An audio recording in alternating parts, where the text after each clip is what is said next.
মেধা বনাম অমেধার লড়াই বিষয়টি কিন্তু সেটি নয়। রাস্তাঘাট অবরোধ করলে যেটি হয় সেখানে হচ্ছে আমাদের শিক্ষার্থীরা 15 লাখ উচ্চ মাধ্যমিক শিক্ষার্থী তারা দুর্ভোগে পড়ছে, আমাদের ছোট ভাই বোনেরা বাংলাদেশের বিভিন্ন শিক্ষা প্রতিষ্ঠানে লেখাপড়া করছে তারা নির্ধারিত সময় স্কুলে যাচ্ছে না। দেখুন, এটি তো সাবজুডিস একটি বিষয়। আমরা মনে করি যে কোটা বাতিল কোনো সমাধান নয়, কোটা সংস্কার, নিজস্ব সাংবিধানিক যে নিয়মকানুন রয়েছে সব বিষয়ে পর্যালোচনা করে এটি একটি সমাধান তৈরি করা। আমরা মনে করি যে সংস্কার এবং যৌক্তিকীকরণের মাধ্যমে এটির একটি প্রকৃষ্ট পন্থা বের করা সম্ভব। দেখুন, সেটি নয়, আমরা সবাই মুক্তিযুদ্ধের চেতনার গর্বিত উত্তরাধিকার এবং আমাদের তরুণ প্রজন্ম মুক্তিযুদ্ধের চেতনাকে প্রচণ্ডভাবে ভালোবাসে।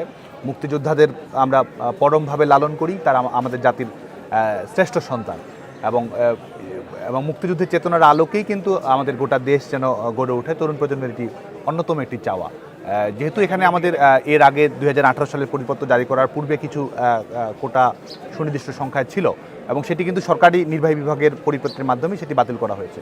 তো এটির সংখ্যাটি আমি মনে করি যে এটির একটি যৌক্তিক জায়গায় নিয়ে আসা প্রয়োজন। শুধুমাত্র সেটি নয়, এখানে আমাদের নারী, আমাদের আদিবাসী বা উপজাতি, আমাদের প্রান্তিক অঞ্চল বা কোনো অঞ্চলের মানুষ এখানে বঞ্চিত হচ্ছে কিনা, আমাদের পার্বত্য অঞ্চলের যারা শিক্ষার্থী রয়েছে, কিংবা এখন কিন্তু নানা ধরনের পদ্ধতি রয়েছে যেখানে আমরা যারা অনগ্রসর থাকছে কিংবা যাদেরকে পৃষ্ঠপোষকতা প্রয়োজন সে বিষয়গুলো আমরা করতে পারি।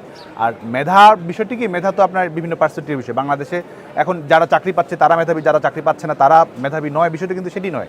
আর যারা বিশেষ করে বিভিন্ন সাংবিধানিক রক্ষা কবচের আওতায় যারা আবেদন করে তাদেরও তো প্রিলিমিনারি পরীক্ষা পাস করে লিখিত পরীক্ষা উত্তীর্ণ হয়ে পরীক্ষা অংশগ্রহণ করতে। এখানে কিন্তু মেধা বনাম অন্য কিছু সেটি নয়, বিষয় হচ্ছে সুযোগের এক ধরনের সমতা তৈরি করা, এক ধরনের ভালো একটি নীতি অবলম্বন করা, সেটি বিষয়। মেধা বনাম অমেধার লড়াই বিষয়টি কিন্তু সেটি নয় এবং আমাদের কিন্তু সকল নাগরিকের প্রতি আমাদের সম্মানবোধ থাকা প্রয়োজন। আমরা নাগরিক হিসেবে শুধুমাত্র যারা সাফল্যের পরিচয় দিচ্ছে তাদেরকে আমরা সম্মান করব, অন্যদেরকে অন্যভাবে দেখব, সেটিও কিন্তু প্রত্যাশিত নয়। এবং আমাদের তরুণ প্রজন্মের কাছে আমরা চাই যে একটি যৌক্তিক সমাধান, এখানে বিদ্বেষ কিংবা অন্য কোনো বিষয় অবলম্বন করা সঠিক পন্থা নয় বলে আমি মনে করি। সে কারণে তাদেরকে আহ্বান জানাবো শান্তিপূর্ণ উপায়, বিশেষ করে যে রাস্তাঘাট অবরোধ করলে যেটি হয়। কারণ এখানে এমন একটি আন্দোলন বাংলাদেশে চলমান রয়েছে যেখানে সবাই আন্তরিক, যেখানে নির্বাহী বিভাগ আদেশ বাতিল করেছে, প্রজ্ঞাপন দিয়েছে, যেখানে সরকার পক্ষের আইনজীবী আদালতে অ্যাপিলেট ডিভিশনে গেছে। তো সংশ্লিষ্ট সকল পক্ষই সেখানে আন্তরিক রয়েছে। সে কারণে রাস্তাঘাট অবরোধ করলে যেটি হয় সেখানে হচ্ছে আমাদের শিক্ষার্থীরা 15 লাখ উচ্চ মাধ্যমিক শিক্ষার্থী তারা দুর্ভোগে পড়ছে, আমাদের ছোট ভাই বোনেরা বাংলাদেশের বিভিন্ন শিক্ষা প্রতিষ্ঠানে লেখাপড়া করছে তারা নির্ধারিত সময় স্কুলে যাচ্ছে না। আমরা তো যাচ্ছি মেধার সুনিশ্চয়তার জন্য। তো এখানে আমাদের ছেলে মেয়েদের লেখাপড়ার পরিবেশটিও তো আমাদের ভালো রাখতে হবে, আমাদের নিজেদেরও সেই বিষয়টি মাথায় রাখতে হবে যে আমাদের পঠন পাঠন শিক্ষার পরিবেশটি স্বাভাবিক রেখেই কিন্তু আমরা গণতান্ত্রিকভাবে আমাদের মতামত প্রকাশ করতে পারি। জিম্মি করে গণতান্ত্রিক মতামত প্রকাশ করা এটি কিন্তু গণতান্ত্রিক দৃষ্টিভঙ্গির পরিচয় নয়।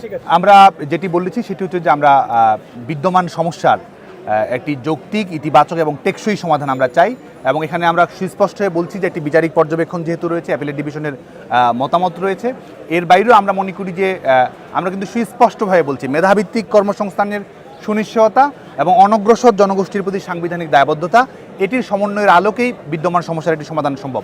এবং মব জাস্টিস কিংবা রাস্তাঘাট জিম্মি করে একটি পলিসি লেভেলের ডিসকাশনের সমাধান তৈরি করা সম্ভব সেটি নয়।